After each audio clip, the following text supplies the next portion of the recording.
साथियों नमस्कार, मेरा नाम है अभिषेक कुमार और मैं फिर से हाजिर हूँ आपके सामने इस अपनी नई वीडियो को लेकर, अपनी इस नई क्लास को लेकर। तो इस नई क्लास में मैं आपको एक मैथमेटिक्स में एक ऐसी ट्रिक के बारे में बताने जा रहा हूँ, एक ऐसी टेबल को बनाने के बारे में बता रहा हूँ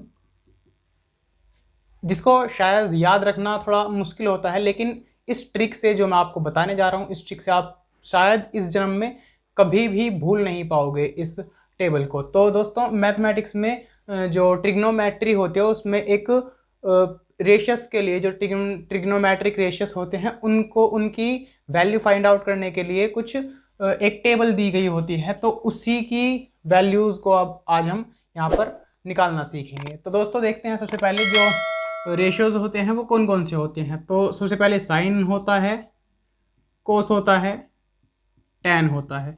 ये तीन रेशियोज हमारे पास होते हैं ट्रिग्नोमेट्री में। इसके अलावा इन तीनों के उल्टे होते हैं, जैसे कि टैन का उल्टा होता है कोट, कोस का उल्टा होता है सेक और साइन का उल्टा होता है कोसेक। ठीक है साथियों, तो इस तरीके से हमारे पास 6 रेशियो 6 अनुपात आ जाते हैं, sine cos tan cot and cosec, इस तरीके से। ठीक है, अब इसमें जो है हमारे पास एक टेबल होती है, उस टेबल में 0 डिग्री, 30 डिग्री, 45 डिग्री, 60 डिग्री और 90 डिग्री की हमें वैल्यू दी गई होती हैं, जो हमें जो क्वेश्चंस होते हैं, जो एक्सरसाइजेस होती हैं उसमें काम आती हैं, उनको सॉल्व करने के लिए हमें ज़रूरत पड़ती है जिनकी। ठीक है, तो अब किस तरीके से हम इनकी वैल्यू फाइंड आउट करेंगे देखते हैं। तो यहाँ पर जो है हम इस तरीके से एक छोटी सी टेबल बना देते हैं। इस टेबल में sine cos tan cot sec cosec के लिए 0 से लेकर 30, 45, 60 एंड 90 डिग्री की हमें वैल्यू मिल जाएंगी, यानी कि sine 0 degree, sine 30 degree, sine 45 degree, sine 60 degree and sine 90 degree. इसी तरीके से कोस टैन कोट सेक और कोसेक की भी वैल्यू हमें यहाँ पर मिल जाएंगी। तो सबसे पहले हम देखते हैं कि हमारे पास टोटल एंगल्स कितने हैं जिनकी हमें वैल्यू फाइंड आउट करनी है। तो हमारे पास जो एंगल्स हैं वो हैं 1, 2, 3, 4, 5 एंगल्स हैं हमारे पास जिनकी हमें वैल्यू फाइंड आउट करनी है। तो देखते हैं जरा किस तरीके से फाइंड करेंगे इनको। सबसे पहले जो नेचुरल नंबर्स होते हैं उन्हीं को यहाँ पर लेकर आएंगे, यानी कि 0, 1, 2, 3, 4 5 एंगल्स हैं, तो 5 ही नंबर्स लिखेंगे। 1, 2, 3, 4 5 नंबर्स हो गए। अब क्या करेंगे, इनको 4 से डिवाइड कर देंगे और सभी को स्क्वायर रूट में चेंज कर देंगे। अब दोस्तों इनको अगर हम 0/4 है अंडर रूट में 1/4 है, अंडर रूट में 2/4, 3/4, 4/4 है, जब हम इनको सोल्व करेंगे तो हमारे पास जो है साइन की वैल्यू आ जाएगी, यानी कि साइन 0 डिग्री की हो जाएगी, ये साइन 30 डिग्री की, ये साइन 45 डिग्री की, ये साइन 60 डिग्री, ये साइन 90 डिग्री की वैल्यू हो जाएगी। तो देखते हैं जरा इनको सोल्व करके। 0 के अपोन में अगर किसी भी नंबर को हम लिखते हैं, चाहे वो रूट में हो या सिंपल हो, तो उसकी जो वैल्यू आती है वो 0 ही आ जाती है। तो साइन 0 डिग्री की वैल्यू जो आ जाएगी वो 0 आ जाएगी। ठीक है, उसके बाद है 1/4 अंडर रूट में, अंडर रूट 1/4 है हमारे पास। इसको हम अंडर रूट 1/4 कर देंगे। 1 पर कितनी भी पावर कर लें हम, माइनस में हो प्लस में हो कैसी भी पावर हो, सिर्फ 1 ही होता है वो। और अपॉन अंडर रूट 4 की जो वैल्यू होती है वो होती है 2। अंडर रूट 4 की वैल्यू 2 ऐसे होती है, अंडर रूट 2 × 2। इसको एक बार हम बाहर लिख लेते हैं, तो अंडर रूट 4 की वैल्यू जो आ जाती है वो 2 आ जाएगी। तो ये हो जाएगा 1/2। तो साइन 30 डिग्री की जो वैल्यू हो जाएगी वो आ जाएगी हमारे पास 1/2। उसी तरीके से साइन 45 डिग्री की निकालेंगे। 45 डिग्री की निकालने के लिए 2/4 को लेंगे, रूट 2/4 को, तो इसको काट लेंगे। 2 1 2, 2 2 4, ये बचेगा 1/2 अंडर रूट में। तो उसी तरीके से करेंगे जैसे हमने पहले किया था। रूट 1 को लिखेंगे तो सिर्फ 1 ही आ जाएगा और जो रूट है वो 2 के पास चला जाएगा। तो हमारी जो साइन 45 डिग्री की वैल्यू आएगी वो आ जाएगी 1/√2। ठीक है फ्रेंड्स, उसके बाद साइन 60 डिग्री के लिए रूट 3/4 को लेंगे। तो रूट 3/4 को देख लेते हैं। जब रूट को 3 पर लेकर जाएंगे तो √3 ही होगा, क्योंकि √3 की कोई प्रॉपर वैल्यू नहीं होती है। √3 अपॉन √4, √4 की वैल्यू हमारे पास होती है 2, तो साइन 60 डिग्री की वैल्यू आ जाएगी √3 अपॉन 2। ठीक है गाइज, उसके बाद साइन 90 डिग्री पर हम आते हैं। साइन 90 डिग्री के लिए लेंगे हम √4 अपॉन 4 को, √4 अपॉन 4 को, तो 4 से 4 को काट देंगे तो अंडर रूट सिर्फ 1 बचेगा। अंडर रूट 1 की वैल्यू अभी हमने बताई थी कि सिर्फ 1 ही होती है, तो साइन 90 डिग्री की जो वैल्यू आ जाएगी वो 1 आ जाएगी, तो यहाँ पर 1 लिखेंगे। तो गाइज ये जो 0 1 2 3 4 तक हमने लिखे थे, उसके बाद अपॉन में 4 किया था और अंडर रूट किया था सभी का, वो जो हमारे पास वैल्यू आई थी, ये वैल्यू आई थी साइन 0 30 45 60 और 90 डिग्री की। अब फाइंड करनी है हमको कोस के लिए, मतलब यानी कि कोस 0, कोस 30, कोस 45, कोस 60, कोस 90 डिग्री के लिए। तो कोस के लिए निकालने के लिए हम क्या करते हैं, इन्हीं वैल्यूज़ को, जो ऊपर वाली वैल्यूज़ हैं, साइन की वैल्यूज़ हैं, उन्हीं को पीछे से लिखना स्टार्ट कर देते हैं, यानी कि इधर से लिखना स्टार्ट कर देंगे। यानी कि कोस 0 की हो जाएगी 1, कोस 30 की हो जाएगी √3/2, √3 अपॉन 2, कोस 45 की हो जाएगी 1 अपॉन √2, और कोस 30 की हो जाएगी 1 अपॉन 2, कोस 90 की हो जाएगी, सॉरी कोस 60 की 1 अपॉन 2, कोस 90 डिग्री की हो जाएगी 0। ठीक है फ्रेंड्स, उसके बाद आते हैं tan पर। हमें पता है कि tan जो होता है, tan होता है साइन अपॉन कोस, यानी कि साइन और कोस को अगर डिवाइड कर दिया जाए तो tan प्राप्त होता है। तो tan 0 डिग्री की वैल्यू प्राप्त करने के लिए 0/1 कर देंगे, यानी कि जो साइन 0 की वैल्यू है, जो कोस 0 की वैल्यू है, उसको डिवाइड कर देंगे तो tan 0 आ जाएगा। 0 के अपॉन में किसी भी संख्या को लिखेंगे तो वैल्यू 0 ही आ जाएगी। उसी तरीके से 1/2 और अपॉन में √3/2। तो जब इसको करेंगे 1/2 है, जब किसी भी संख्या के बटे में इस तरीके से होता है कि 1/2, उसके भी फिर अपॉन में इस तरीके से एक संख्या लिखी हुई होती है, तो उसको मल्टीप्लाई लगाते हैं, और जो नीचे वाली डिजिट है, जो नीचे वाली संख्या है, उसको हम उल्टा कर देते हैं गुणा लगाकर, तो ये 2/√3 हो जाएगा। 2 से 2 कट जाएगा और बचेगा सिर्फ 1/√3।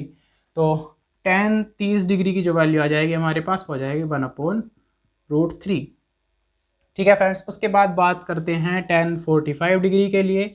tan 45 डिग्री में आते हैं 1/√2 अपॉन 1/√2, यानी कि 1/√2 और इसके भी अपॉन में 1/√2। वैसे तो ये सेम है, तो इसलिए सीधा सीधा इस तरीके से कट सकता है, लेकिन अगर हम इस तरीके से नहीं काटेंगे तो 1/√2 मल्टीप्लाई करके देख सकते हैं। 1/√2 को ऊपर लेकर जाएंगे तो ये √2/1 हो जाएगा। ठीक है गाइज, √2 से √2 कट जाएगा। यहाँ पर देखिए मल्टीप्लाई में ऊपर नीचे वाले जो होते हैं वो कट जाते हैं, तो सिर्फ 1/1 बचेगा, या खाली हम कहें कि 1 बचेगा। तो tan 45 डिग्री की जो वैल्यू आ जाएगी वो 1 आ जाएगी। ठीक है गाइज, उसके बाद देखते हैं tan 60 डिग्री के लिए। वही काम हमें 60 डिग्री में करना है जो अभी तक हम करते हुए आए थे, यानी कि √3/2 जो साइन 60 डिग्री वाली वैल्यू है, और अपॉन कोस 60 डिग्री की वैल्यू, यानी कि 1/2। तो इसको भी वही कर देंगे, √3/2 मल्टीप्लाई 2/1। इस 1/2 को उल्टा कर देंगे तो ये हो जाएगा 2/1। तो 2 से 2 कट जाएगा, बचेगा सिर्फ √3/1, या कहें कि बचेगा सिर्फ √3। तो tan 60 डिग्री की जो वैल्यू आ जाएगी वो आ जाएगी हमारे पास √3। उसके बाद चलते हैं tan 90 डिग्री पर। tan 90 डिग्री की वैल्यू निकालने के लिए भी सेम प्रोसेस होगा, यानी कि sine 90 degree upon cos 90 degree. तो साइन 90 डिग्री की वैल्यू होती है 1, और अपॉन कोस 90 डिग्री वैल्यू होती है 0, तो 1/0। अब गाइज किसी भी संख्या से ऊपर, यानी कि 0 ऊपर है और बटे में अगर कुछ भी संख्या है तो उसकी तो वैल्यू 0 होती है, लेकिन अगर कोई संख्या ऊपर है और बटे में 0 आ जाता है तो उसकी वैल्यू क्या आती है। कभी भी याद रखेंगे कि यदि कभी भी किसी संख्या के अपॉन में 0 आता है तो उसकी वैल्यू इन्फिनेटिव आती है, यानी कि अनंत आती है, या कहें कि जिसको हम ज्ञात नहीं कर सकते, अज्ञात आती है। ठीक है गाइज, तो 1/0 को हम इन्फिनेटिव, इस तरीके से इन्फिनेटिव का साइन ये बना देते हैं, यानी कि अनंत या अज्ञात। ठीक है फ्रेंड्स, तो हमारे पास साइन कोस टैन की सारी वैल्यूज आ गई हैं। अब उसके बाद जो है टैन सेक कोसेक, अब सीधी सीधी सी बात है, या तो हम कोट जो होता है, कोट होता है 1/10, यानी कि टैन का उल्टा कर देंगे तो कोट की वैल्यू आ जाएगी, सीधी सीधी सी बात है। यदि हम ऐसा नहीं भी करेंगे तो हमारे पास जो है कोट की वैल्यू निकालने के लिए दूसरा तरीका ये भी है कि टैन को पीछे से लिखना शुरू कर दो, यानी कि यदि हमें कोट 0 की चाहिए तो टैन 90 की वैल्यू रख दो, यानी कि इन्फिनेटिव। तो कोट 0 की वैल्यू वही आ जाएगी जो टैन 90 की वैल्यू है, यानी कि इन्फिनेटिव। उसके बाद कोट 30 की बात करेंगे तो कोट 30 की वही होगी जो टैन 60 की है, यानी कि √3। उसके बाद कोट 45 की बात करेंगे तो कोट 45 की 1 ही आ जाएगी, क्योंकि कोट 45 की वैल्यू वो आएगी जो टैन 45 की है। उसके बाद टैन कोट 60 पर आएंगे, कोट 60 की वैल्यू वो आएगी जो टैन 30 की है, यानी कि हम पीछे से इसको लिख कर आ रहे हैं, पीछे से लेकर आ रहे हैं। ठीक है, कोट 90 डिग्री के लिए 0 आ जाएगा। ठीक है गाइज, ये हो जाएगा। अगर हम ऐसे नहीं करते तब हम ये करते कि 1/10 कर देते, यानी कि 1/0, 1/√3, 1/1, 1/√3 और 1/∞। तो उसको अगर हम करते तब भी हमारे पास कोट के लिए यही वैल्यू इसकी आ जाती। ठीक है गाइज, उसके बाद आते हैं सेक पर। सेक जो होता है वो कोस का उल्टा होता है, तो 1/कोस कर देंगे तो सेक की वैल्यू हमारे पास आ जाएंगी, यानी कि जो भी कोस में 0, 30, 45, 60 या 90 की वैल्यू हैं उनको उल्टा कर देंगे तो वो सेक की वैल्यू बन जाएंगी। जैसे कि सेक 0 की चाहिए तो 1 है, 1 का उल्टा, उल्टे का मतलब है इसको 1 के अपॉन में लिख दो, यानी कि 1/1। तो 1/1 तो 1 ही होता है, तो सेक 0 डिग्री की वैल्यू भी 1 ही हो जाएगी। उसके बाद आते हैं सेक 30 पर। सेक 30 की जो वैल्यू होगी वो कोस 30 का उल्टा, यानी कि 1/√3/2, 1/√3/2। तो ये हो जाएगा 1 मल्टीप्लाई √3/2 जो है उसको ऊपर ले जाकर 2/√3 कर देंगे तो 2/√3 ही इसकी वैल्यू आ जाएगी। 2 1 जा 2 और √3 है अपोन में, तो 2/√3। तो सेक 30 डिग्री की जो वैल्यू आ गई वो आ गई 2/√3। उसके बाद सेक 45 डिग्री पर आते हैं। सेक 45 डिग्री जो होगा वो कोस 45 का उल्टा होगा, यानी कि 1/√2। 1/√2 का उल्टा करेंगे तो √2 ही आ जाएगा। देख लेते हैं कैसे। 1/1/√2, यानी कि 1 मल्टीप्लाई √2/1। √2 1 जा √2 अपॉन 1। अपॉन में 1 जो होता है उसको लिखें या ना लिखें कोई फर्क नहीं पड़ता है। तो सेक जो सेक 45 डिग्री की वैल्यू है वो √2 आ जाएगी इस तरीके से। उसके बाद सेक 60 डिग्री पर चलते हैं। सेक 60 डिग्री की जो वैल्यू है वो कोस 60 डिग्री की वैल्यू का उल्टा होगा, यानी कि 1/2 का उल्टा। 1/2 का उल्टा जो हो जाता है वो हो जाता है 2 ऊपर चला जाएगा, जैसे कि 1/1/2। तो 1 मल्टीप्लाई 2/1 किया था, 2 1 जा 2 और अपॉन में 1, 2/1। इसको चाहे तो सिर्फ 2 ही लिख सकते हैं। तो सेक 60 डिग्री की जो वैल्यू आ जाएगी वो 2 आ जाएगी। ठीक है, उसके बाद आता है सेक 90 डिग्री। सेक 90 डिग्री जो उल्टा होगा वो कोस 90 डिग्री का होगा। कोस 90 डिग्री की वैल्यू क्या है?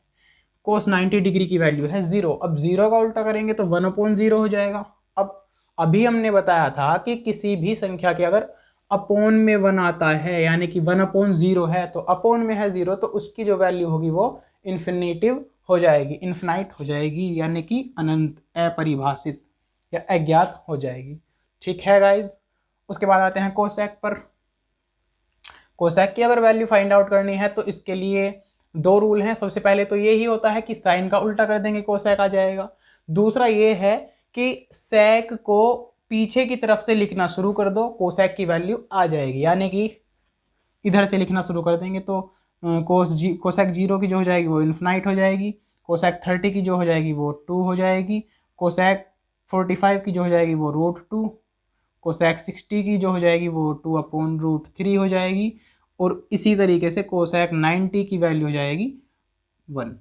इस तरीके से हम ये टेबल बना लेंगे। अगर गाइज हम कोसेक को इस तरीके से भी ज्ञात कर सकते थे, यानी कि 1/sin से, साइन का उल्टा कर देते तब भी हमारे पास कोसेक की वैल्यू आ जाती। तो दोस्तों ये थी हमारी ट्रिग्नोमेट्रिक रेशियस में जो एंगल्स की वैल्यू होती है उनको फाइंड आउट करने के लिए एक टेबल, जिसको 10th 11th 12th तीनों ही क्लासेस में इसके क्वेश्चन आते हैं, बोर्ड एग्जाम्स में भी आते हैं। तो यदि आपको इस टेबल को याद रखने में कुछ भी प्रॉब्लम होगी तो आगे से वो प्रॉब्लम आपकी ख़त्म हो जाएगी, क्योंकि आप इसको अच्छे से बनाना सीख जाएंगे। ठीक है दोस्तों, तो इसी के साथ मैं आपसे विदा लेता हूँ। मेरी अगली क्लास को देखने के लिए मेरे चैनल को सब्सक्राइब कीजिए।